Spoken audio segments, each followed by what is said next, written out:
Bismillahirrahmanirrahim. Assalamualaikum warahmatullahi wabarakatuh.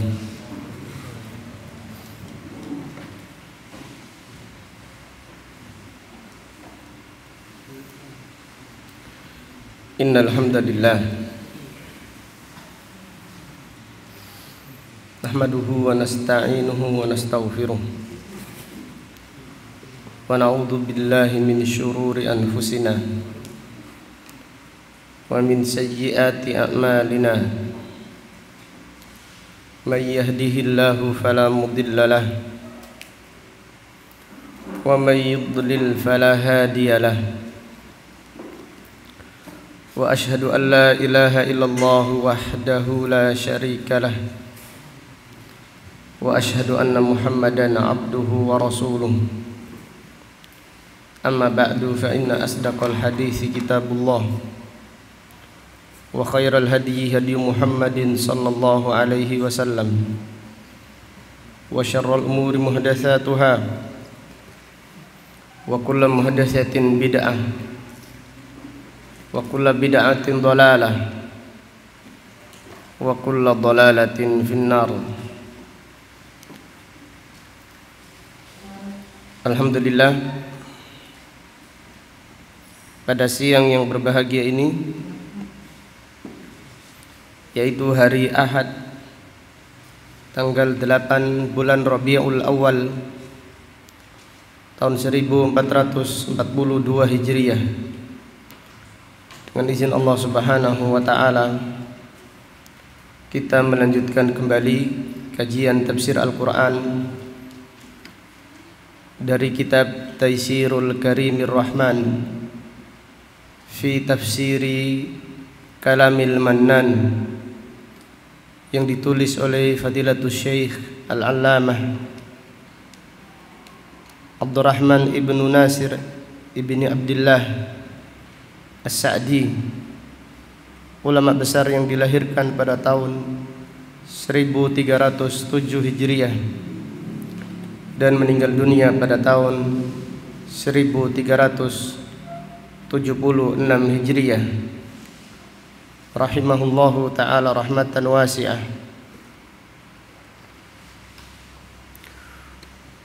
Pada kesempatan yang berbahagia ini kita akan mengkaji surat Al-Baqarah ayat 145. Surat Al-Baqarah ayat 145. Kita berdoa semoga Allah Subhanahu wa taala senantiasa menganugerahkan pada kita niat yang ikhlas serta kesabaran di dalam mempelajari ayat-ayat Al-Qur'an. Semoga Allah Subhanahu wa taala menganugerahkan kita ilmu yang bermanfaat dan al-amal as-salih. Amin ya rabbal alamin. أعوذ بالله السميع العليم من الشيطان الرجيم من همزه ونفخه ونفثه ولئن أتيت الذين أوتوا الكتاب بكل آية ما تبعوا قبلتك وما أنت بتابع قبلتهم وما بعضهم بتابع قبلة بعض ولئن اتبعت أهواءهم من بعد ما جاءك من العلم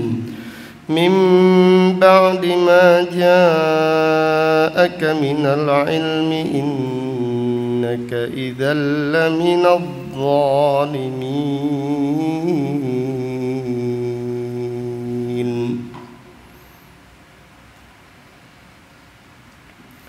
Allah Subhanahu wa taala berfirman, wala in ataital ladzina utul kitaba bikulli ayah, dan sekiranya engkau mendatangkan semua ayat kepada ahlul kitab, ma tabi'u qiblatak, mereka tidak akan mengikuti kiblatmu, mereka tidak akan masuk Islam, mereka tidak akan mengikuti kiblatmu. Yang demikian itu karena kesombongan mereka, karena pembangkangan mereka, bukan karena mereka tidak tahu. Kekufuran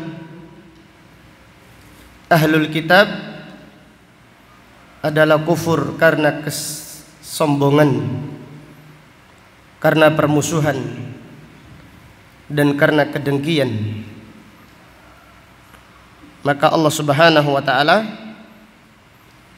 menghibur Nabi Muhammad sallallahu alaihi wasallam pada ayat yang mulia ini supaya tidak sedih dengan sikapnya ahlul kitab yang tidak mau beriman kepada Nabi Muhammad sallallahu alaihi wasallam. Maka ayat ini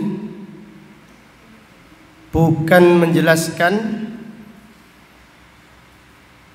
larangan mendakwai mereka. Jadi ayat ini tidak menjelaskan demikian. Ayat ini menjelaskan bahwasannya Nabi sallallahu alaihi wasallam sangat sungguh-sungguh membawakan ayat Al-Quran, membacakan ayat-ayat Al-Quran kepada ahlul kitab supaya mereka mau beriman, namun mereka tetap saja menolak. Maka Allah Subhanahu wa ta'ala berfirman, ma tabi'u qiblatak, mereka sekali-kali tidak akan mengikuti kiblatmu. Bukan karena tidak tahu, tapi mereka tahu, namun mereka menyombongkan diri. Wa ma anta bitabi'in qiblatahum, dan engkau wahai Muhammad juga tidak akan mengikuti kiblat mereka. Jadi Allah Subhanahu wa ta'ala melarang orang-orang yang beriman menyerupai orang-orang kafir di dalam tata cara beribadah. Kenapa? Karena at-tawafuq fi dhahir yurithu at-tawafuq fil batin, karena sama di dalam persamaan lahir, persamaan yang lahir yang nampak, dikhawatirkan memudahkan seorang sama batinnya. Maka kita diperintahkan untuk menyelisihi ahlul kitab di dalam tata cara ibadah mereka. Maka Allah Ta'ala berfirman, wa ma anta bitabi'in qiblatahum, dan engkau tidak akan mengikuti kiblat mereka. Wa ma ba'duhum bitabi'in qiblat ba'd, dan tidak pula mereka orang-orang kafir ahlul kitab, sebagian mereka tidak mengikuti kiblat sebagian yang lain. Orang Yahudi kiblatnya menghadap mana? Mana Bapak Tony? Orang Yahudi kiblatnya Baitul Maqdis. Orang Nasrani kiblatnya timur, Jadi mereka antara satu saling menyelisih. Syekhul Islam Ibnu Taimiyah rahimahullah menjelaskan bahwasannya Ka'bah adalah kiblatnya para nabi dan para rasul. Ka'bah adalah kiblatnya para nabi dan para rasul.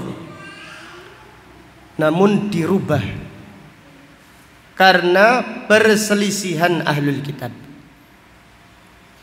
Demikian. Jadi ahlul kitab itu selalu berselisih sehingga mereka diberi kiblat yang lain oleh Allah Subhanahu wa taala.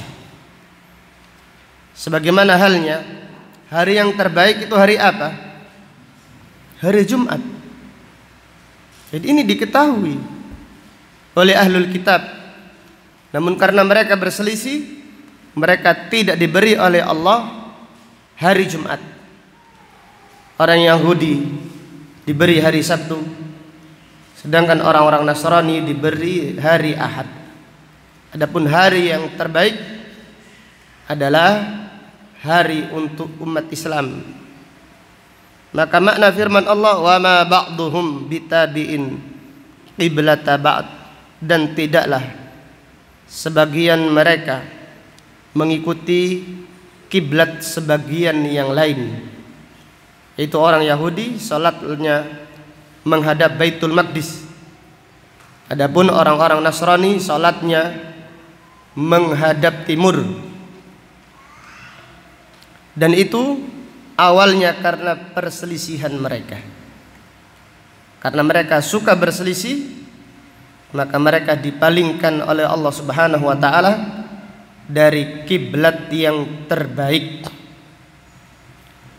Kemudian Allah taala berfirman, "Wala in ittaba'ta ahwa'ahum min ba'di ma ja'aka minal ilm innaka idzan laminadh dhalimin." Dan sekiranya engkau mengikuti hawa nafsu mereka. Jadi Allah tidak berfirman sekiranya engkau mengikuti agama mereka, karena Yahudi dan Nasrani itu bukan agama. Yahudi dan Nasrani dan semua agama kufur itu hawa nafsu. Karena yang mereka pegang, yang mereka jadikan pedoman itu bukan agama, tetapi yang mereka pegang, yang mereka jadikan pedoman hanyalah hawa nafsu saja. Maka Allah Ta'ala berfirman, dan sekiranya engkau mengikuti hawa nafsu mereka setelah datang ilmu kepadamu, yaitu wahyu Allah, yaitu Al-Quran dan As-Sunnah, innaka idzan laminadh dhalimin, jika engkau mengikuti hawa nafsu mereka, maka sesungguhnya engkau termasuk orang-orang yang zalim. Fadilatul Syekh As-Sa'di rahimahullah berkata, kana an-nabiyyu sallallahu alaihi wasallam min kamali hirsihi ala hidayatil khalq yabdhulu lahum ghayata ma yaqdiru alaihi minan nasihah wa yatalattafu bihidayatihim. Nabi sallallahu alaihi wasallam di antara sempurnanya kesungguhan beliau di dalam menyampaikan hidayah kepada makhluk, maka Nabi sallallahu alaihi wasallam bersungguh-sungguh menyampaikannya secara maksimal, baik itu nasihat, dan Nabi sallallahu alaihi wasallam menyampaikan secara lembah lembut untuk memberi atau menyampaikan petunjuk kepada mereka.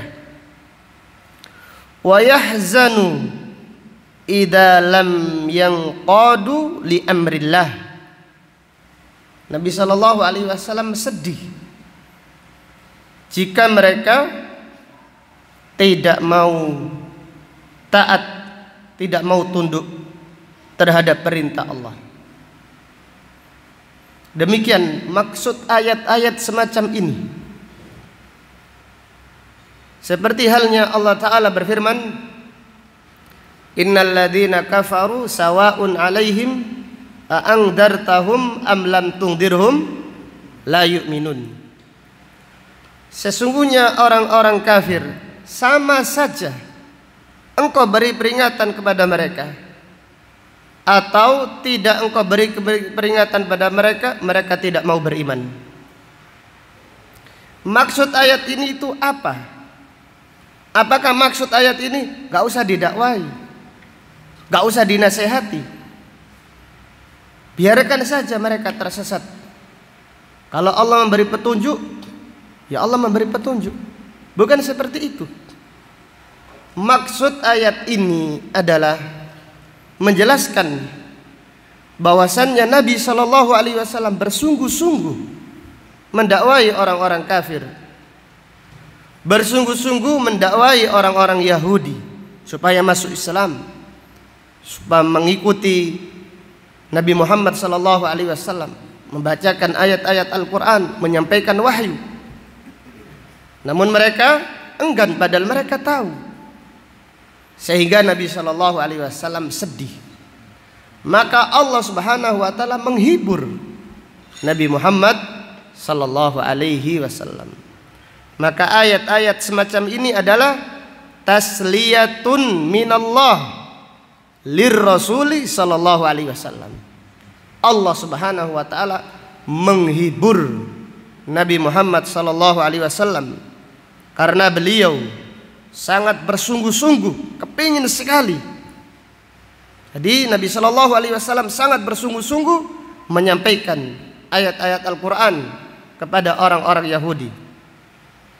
Sehingga beliau bersedih, wa yahzanu idza lam yanqadu li amrillah. Beliau sangat sedih jika orang-orang kafir tidak mau tunduk terhadap perintah Allah. Fakana minal kuffari man tamarrada an amrillah. Di antara orang-orang kafir, mereka ada orang yang membangkang dari perintah Allah, wastakbara ala rusulillah, dan mereka menyombongkan diri kepada para nabi dan para rasul, termasuk kepada Rasulullah sallallahu alaihi wasallam. Wa tarakal huda amdan wa udwanan, dan mereka meninggalkan petunjuk dengan sengaja dan dikarenakan permusuhan, bukan karena tidak tahu. Sudah jelas kebenaran bagi mereka, sudah terang dan sudah gamblang bagi mereka, namun mereka meninggalkannya karena permusuhan, karena kesombongan, dan juga karena kesengajaan. Faminhum al-yahudu wan nasara ahlul kitab al-awwal alladzina kafaru bi Muhammadin sallallahu alaihi wasallam an yaqinin la an jahlin. Dan di antara mereka adalah orang-orang Yahudi dan orang-orang Nasrani. Yang pertama, yang kufur kepada Nabi Muhammad sallallahu alaihi wasallam. Mereka kufur setelah mereka yakin, bukan mereka kufur karena tidak tahu. Jadi yang pertama kali kufur karena yakin. Yang pertama kali kufur, di antara yang pertama kali kufur karena keyakinannya adalah orang-orang Yahudi dan orang Nasrani. Artinya mereka yakin kebenaran Nabi Muhammad sallallahu alaihi wasallam. La an jahlin, kekufuran mereka bukan karena tidak tahu. Falihada akhbarahu Allah Ta'ala annaka "Lau ataital ladzina utul kitaba bikulli ayah ay bikulli burhanin wa dalilin yuwaddihu qawlaka wa yubayyinu ma tad'u ilaihi." Maka dari itu Allah Subhanahu wa taala mengabarkan bahwasannya engkau sekiranya mendatangi ahlul kitab dengan membawa semua ayat, artinya semua keterangan, semua bukti dan semua dalil yang menjelaskan ucapanmu atau menerangkan dakwamu, ma tabi'u qiblatak ay ma tabi'uka, mereka tidak akan mengikutimu. Li'anna tiba'al qiblah dalilun ala tiba'i, karena mengikuti kiblat dalil mengikuti Nabi Muhammad sallallahu alaihi wasallam. Wa li'anna sabab huwa sya'nul qiblah, dan dikarenakan sebab beriman adalah dengan mengikuti kiblat. Wa idza kana al-amru kadzalik li'annahum mu'anidun araful haqq wa tarakuh, dan apabila mereka seperti itu karena mereka membangkang, mereka mengetahui kebenaran dan meninggalkannya. Fal ayatu innama yantafi'u biha man yatatallabul haqqa wa huwa mustabihun alaihi. Karena bukti atau dalil itu bermanfaat bagi siapa yang mencari kebenaran namun masih samar baginya. Fatuwaddihu lahul ayatu wal bayyinat, maka dalil dan bukti menjelaskan kepada mereka. Jadi orang yang mencari kebenaran tapi masih samar, belum jelas, apabila dibacakan dalil, diterangkan ayat-ayat Allah sehingga sudah masuk ke dalam hatinya, maka ayat-ayat tersebut bermanfaat. Wa amma man jazama bi'adami ittiba'il haqq fala hilata fihi. Adapun orang yang yakin, orang yang sudah ikrar tidak akan menerima kebenaran, maka tidak ada jalan bagi kamu untuk memberi petunjuk kepada mereka. Wa aidan, dan juga fa inna ikhtilafahum fima bainahum hasil, dan juga perselisihan di antara mereka itu sudah ada dari dulu. Jadi orang Yahudi antara satu dan yang lain juga berselisih. Orang Yahudi dan Nasrani berselisih. Jadi masing-masing berselisih antara satu dan yang lainnya. Wa ba'duhum ghairu tabi'in qiblat aba'at. Sebagian mereka tidak mengikuti kiblat sebagian yang lain. Falaisa bigharibin minhum, ini tidak asing bagi mereka. Ma'adalika alla yattabi'u qiblataka ya Muhammad. Maka dari itu mereka sekali-kali tidak akan mengikuti kiblatmu wahai Muhammad. Wahumul a'da'u haqiqatan al-hasadah, mereka yaitu orang-orang Yahudi dan orang-orang Nasrani adalah musuh yang hakiki. Mereka adalah orang-orang yang pendengki. Jadi Allah Subhanahu wa taala menjelaskan bahwasannya orang-orang Yahudi dan orang-orang Nasrani sekali-kali, artinya mereka sudah niat tidak akan mengikuti kiblatnya Nabi Muhammad sallallahu alaihi wasallam.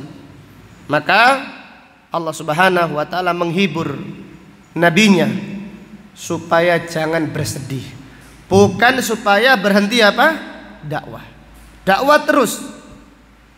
Tetapi kalau ada penolakan, jangan bersedih. Karena di antara orang Yahudi dan di antara orang-orang kafir, mereka sudah mengetahui kebenaran namun mereka enggan mengikutinya karena kesombongan.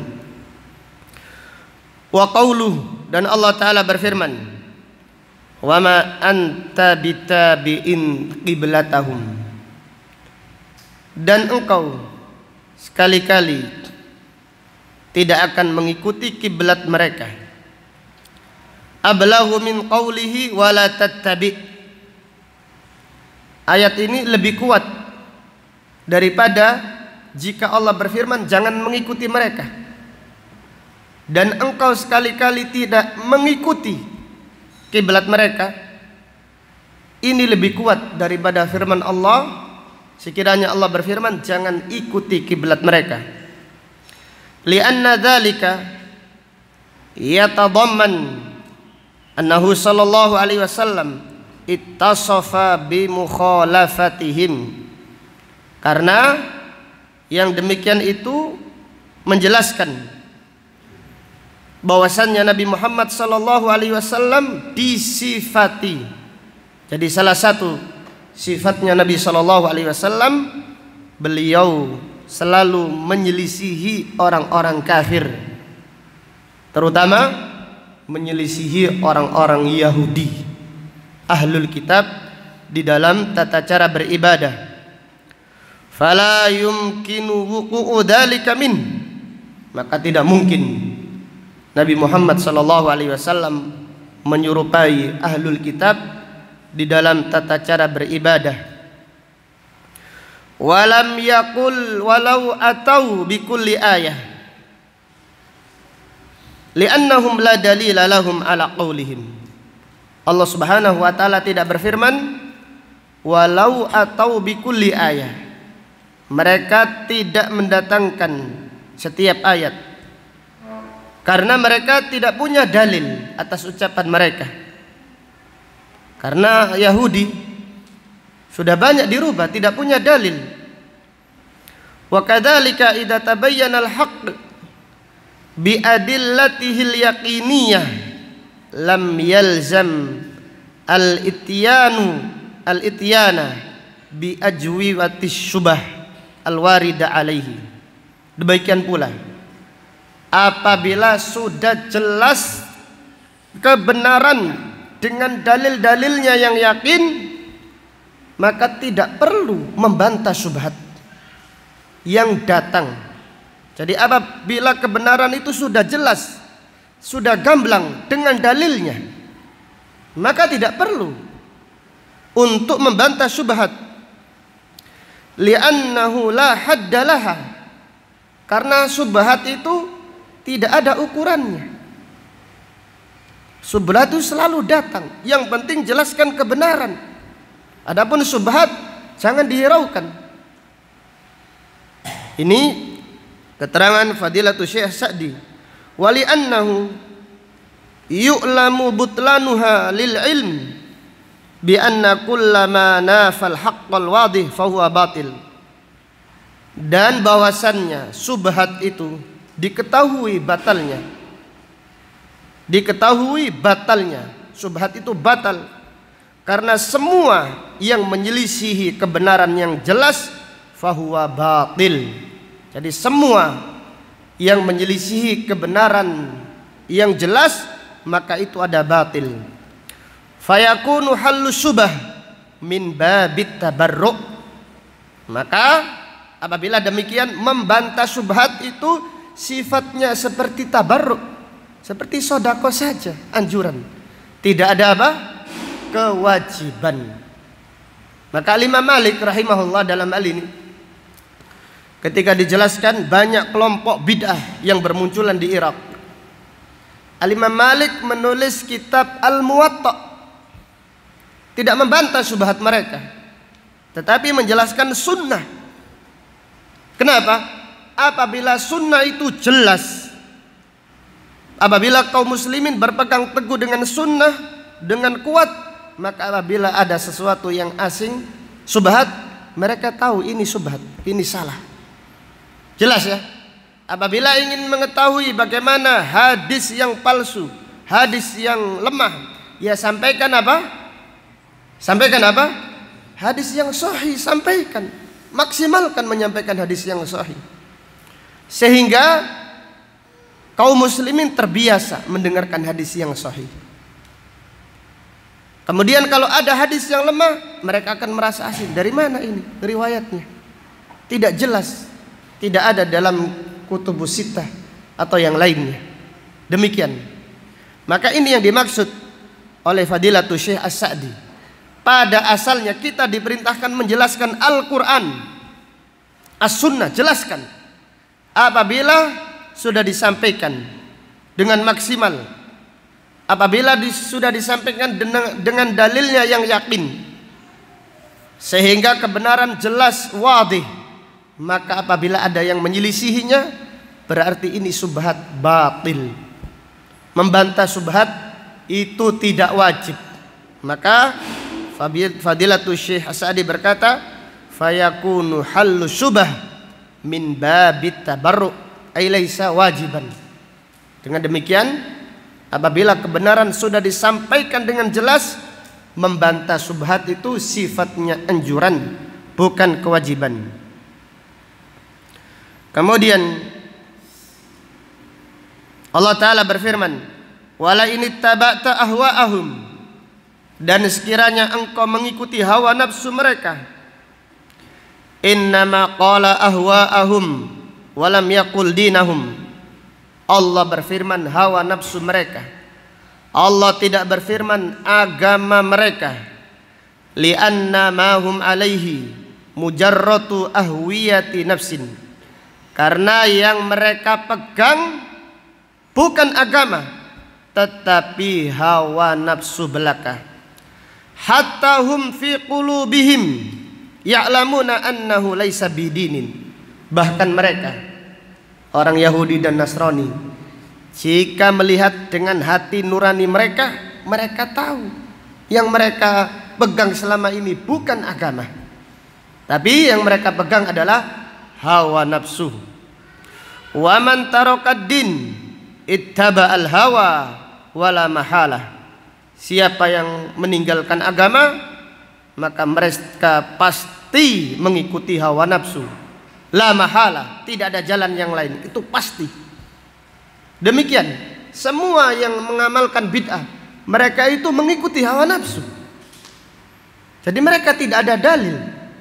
Dicari-cari dalil yang menguatkan perbuatan mereka, padahal tidak ada. Dalilnya dipaksakan. Terutama yang memaksakan mereka adalah hawa nafsu mereka. Kemudian qala ta'ala, sebagaimana Allah Ta'ala berfirman, afara'aita man ittakhadha ilahahu hawahu. Apakah engkau melihat orang-orang yang menjadikan sesembahannya hawa nafsunya? Dan di antara manusia ada yang menyembah hawa nafsunya, artinya mendahulukan hawa nafsunya daripada syariat Allah Subhanahu wa ta'ala. Adapun firman Allah, min ba'di ma ja'aka minal ilm, setelah datang ilmu kepadamu, bi annaka alal haqq wa hum alal batil. Ini keterangan bahwasanya engkau wahai Muhammad sallallahu alaihi wasallam, engkau berada di atas kebenaran, wa hum alal batil, dan mereka di atas kebatilan. Innaka idan ay inittaba'tahum fahada ihtirazun li'alla tanfasila hadhil jumlah amma qablaha walau fil afham. Innaka idan, artinya jika engkau mengikuti mereka, laminadh dhalimin, berarti engkau termasuk orang-orang yang zalim. Ay dakhilun fihim wa mundarijun fi jumlatihim, artinya jika engkau mengikuti mereka, maka engkau termasuk orang-orang yang zalim. Wa ayyu dhulmin a'dhamu min dhulmi man alimal haqqa wal batil fa atharal batila alal haqq. Dan kedoliman apa yang lebih zalim daripada orang yang mengetahui kebenaran serta mengetahui kebatilan, namun dia lebih memilih kebatilan daripada kebenaran. Wahada wa in kana al-khitabu lahu sallallahu alaihi wasallam fa inna ummatahu dakhilatun fi dzalika. Ayat ini walaupun secara khusus untuk Nabi sallallahu alaihi wasallam, namun umatnya juga termasuk pada ayat ini. Wa aidan, dan juga fa idza kana huwa sallallahu alaihi wasallam law fa'ala dzalika wa hasyahu sara zaliman ma'a uluwi martabatihi wa kathrati ihsanihi fa ghairuhu min babi aula wa ahra. Dan juga apabila Nabi sallallahu alaihi wasallam melakukannya, yaitu mengikuti tata cara ahlul kitab, dan ini tidak mungkin. Sekiranya beliau mengikuti, maka Nabi sallallahu alaihi wasallam termasuk zalim. Padahal Nabi sallallahu alaihi wasallam adalah orang yang paling tinggi derajatnya, paling banyak kebaikannya. Maka apabila demikian, selain Nabi sallallahu alaihi wasallam apabila mengikuti ahlul kitab, maka mereka lebih layak menjadi orang-orang yang zalim. Wallahu taala a'lam bisawab.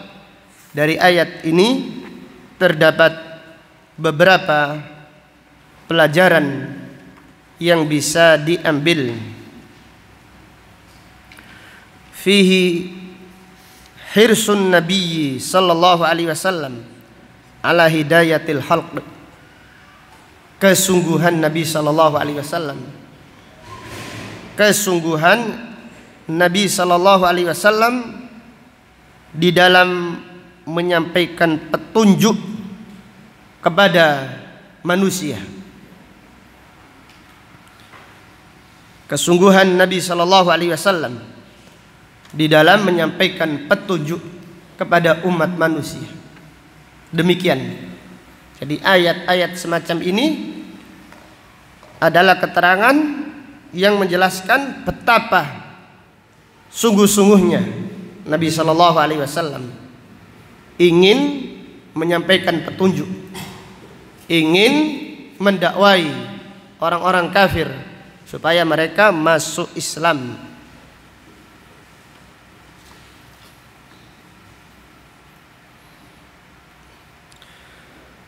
Kemudian dari ayat ini terdapat pelajaran fihi tasliyatu man udhiya fi sabili dakwah, menghibur orang yang diganggu di jalan dakwah.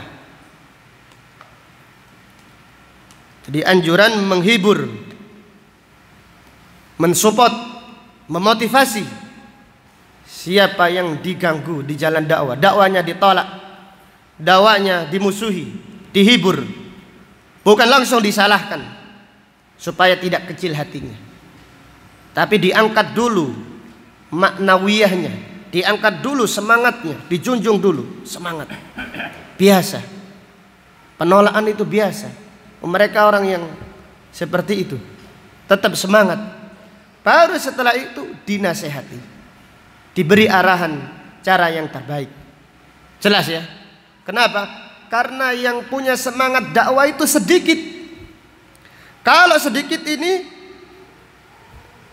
disalahkan terus, otomatis apa? Akan semakin kecil hatinya. Maka berhenti dari dakwah. Maka berapa banyak orang yang menyalahkan siapa yang diganggu di jalan Allah.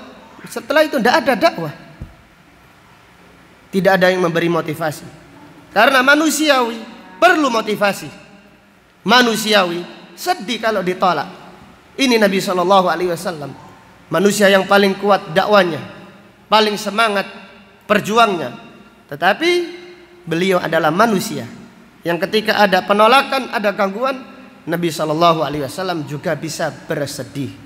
Maka pada ayat ini Allah Subhanahu wa taala menghibur Nabi Muhammad SAW, bukan mengatakan gak usah didakwai, berhenti dakwah saja. Tidak, tetap semangat berdakwah, tetap semangat memberi petunjuk kepada orang-orang yang tidak tahu. Adapun pada intinya petunjuk di tangan Allah Subhanahu wa taala. Kemudian pelajaran berikutnya,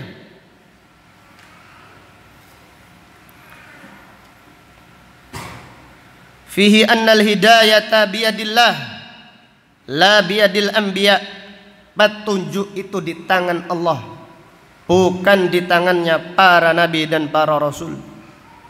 Mereka hanyalah menyampaikan, tetapi yang menyadarkan, yang memberi taufik petunjuk sehingga diterima hanyalah Allah Subhanahu wa taala. Maka pada ayat ini Allah Subhanahu wa taala menerangkan, walaupun Nabi sallallahu alaihi wasallam bersungguh-sungguh selalu membacakan ayat Al-Qur'an kepada orang-orang Yahudi, tetap mereka tidak mau mengikuti. Kenapa? Karena petunjuk itu di tangan Allah Subhanahu wa taala, dan Allah lebih tahu siapa yang layak untuk mendapatkan petunjuk.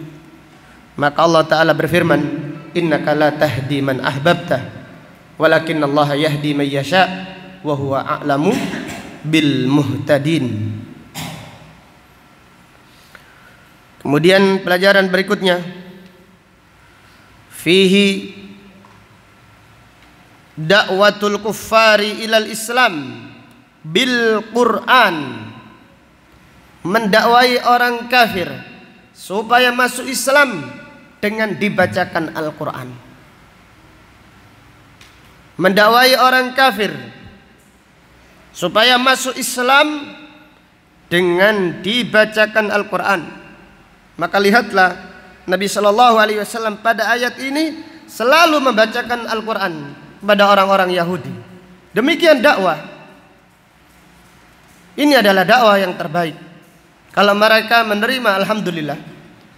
Kalau mereka tidak menerima, maka ini adalah hujjah bagi mereka di hadapan Allah Subhanahu wa ta'ala.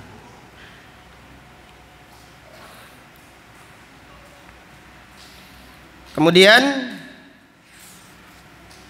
pelajaran berikutnya,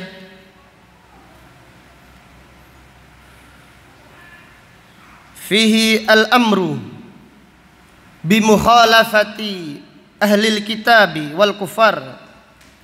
Perintah untuk menyelisihi ahlul kitab dan menyelisihi orang-orang kafir di dalam beragama. Perintah menyelisihi ahlul kitab dan menyelisihi orang-orang kafir di dalam beragama. Maka tentang sholat kita diperintahkan menyelisihi ahlul kitab. Sholatnya jangan menghadap Baitul Maqdis supaya tidak sama dengan sholatnya orang Yahudi. Jangan pula menghadap timur supaya tidak sama dengan sholatnya siapa? Orang-orang Nasrani.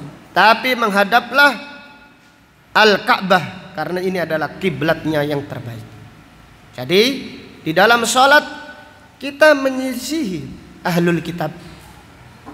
Dalam berpuasa kita juga menyelisihi ahlul kitab.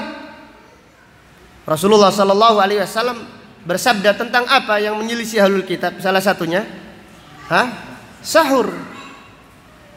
Nabi Sallallahu Alaihi Wasallam bersabda, faslu ma baina siyamina wa siyami ahlil kitab aklatus sahur, aklatus sahari.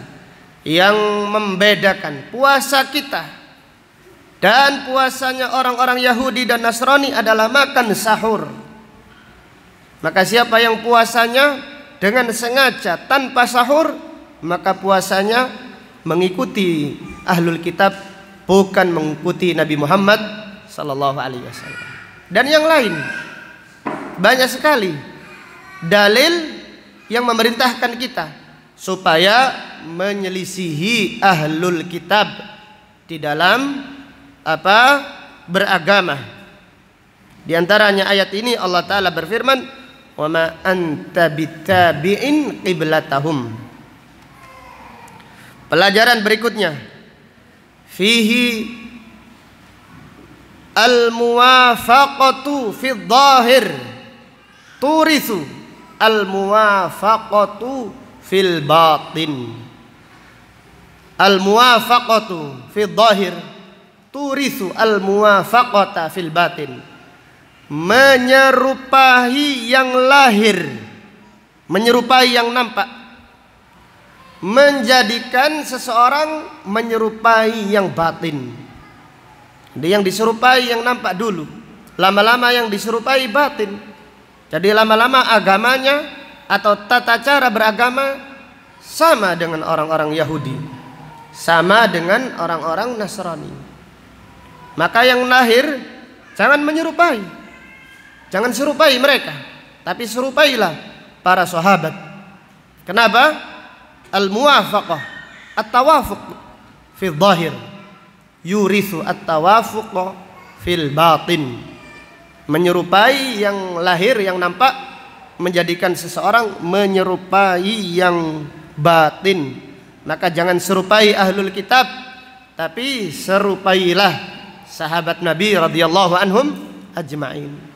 Maka tentang ahlul kitab, tentang orang-orang kafir, Rasulullah sallallahu alaihi wasallam bersabda, la tattabi'unna sunana man kana qablakum. Kalian akan mengikuti tata cara mereka di dalam beribadah kepada Allah Subhanahu wa taala.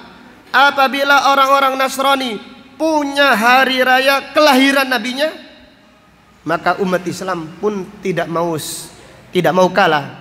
Mereka punya hari raya ulang tahun kelahiran Nabi Muhammad sallallahu alaihi wasallam. Padahal ini caranya ahlul kitab, bukan petunjuknya Nabi Muhammad sallallahu alaihi wasallam.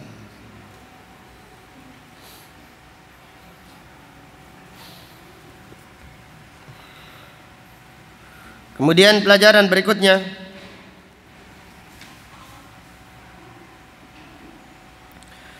dari ayat yang mulia ini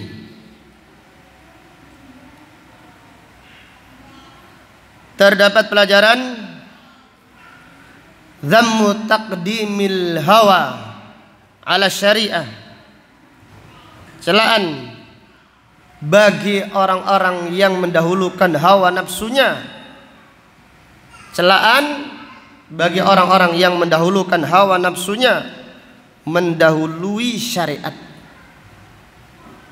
Jadi orang-orang Yahudi mendahulukan hawa nafsunya daripada syariat, daripada kebenaran, padahal mereka sudah mengetahuinya. Demikian pula orang-orang yang mendahulukan hawa nafsunya, mendahului syariat, mendahului perintah Allah, maka mereka menyerupai orang-orang Yahudi.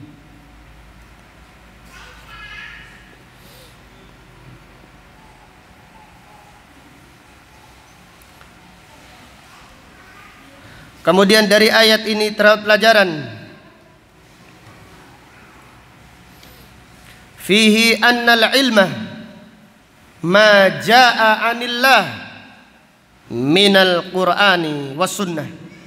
Yang dinamakan ilmu itu yang datang dari Allah, baik itu Al-Quran ataupun sunnah Rasulullah sallallahu alaihi wasallam. Maka Allah Ta'ala berfirman pada ayat ini, min ba'di ma ja'aka minal ilm. Apa yang dimaksud ilmu pada ayat ini? Ilmu adalah qala Allah, qala Rasul. Ilmu adalah firman Allah dan sabda Rasulullah sallallahu alaihi wasallam. Maka para ulama mengatakan di antaranya Al-Imam Ibnu Qayyim Al-Jauziyah, al-ilmu qala Allah wa qala Rasul qala sahabah.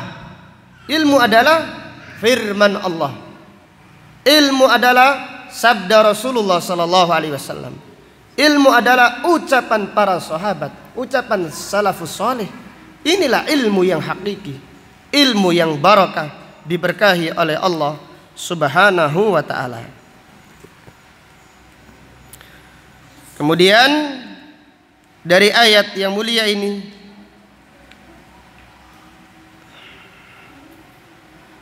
terdapat pelajaran fihi muwafaqatu ahlil kitabi minal kabair.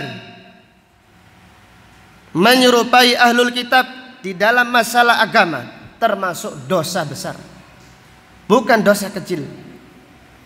Jadi apabila tata cara ibadah kita menyerupai ahlul kitab, maka Allah Ta'ala berfirman, innaka idzal laminadh dhalimin.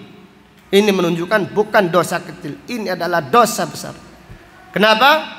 Karena menyerupai ahlul kitab menyeret seseorang untuk kufur kepada Allah Subhanahu wa Ta'ala. Jadi awalnya sedikit, kemudian lama-lama bergelimang dengan kesesatan dan kekufuran. Penyebab utamanya adalah menyerupai ahlul kitab. Maka Allah Ta'ala berfirman, wala in ittaba'ta ahwa'ahum min ba'di ma ja'aka minal ilm innaka idzal laminadh dhalimin. Dengan demikian menyerupai ahlul kitab di dalam beragama termasuk dosa besar dan membuka pintu apa? Pintu kekufuran. Wallahu ta'ala a'lam bisawab. Demikian apa yang dapat disampaikan pada pengajian siang hari ini. Insyaallah akan kita lanjutkan pada pengajian berikutnya. Subhanaka Allahumma wa bihamdika asyhadu an la ilaha illa anta astaghfiruka wa atubu ilaik. Walhamdulillahi rabbil alamin. Assalamualaikum warahmatullahi wabarakatuh.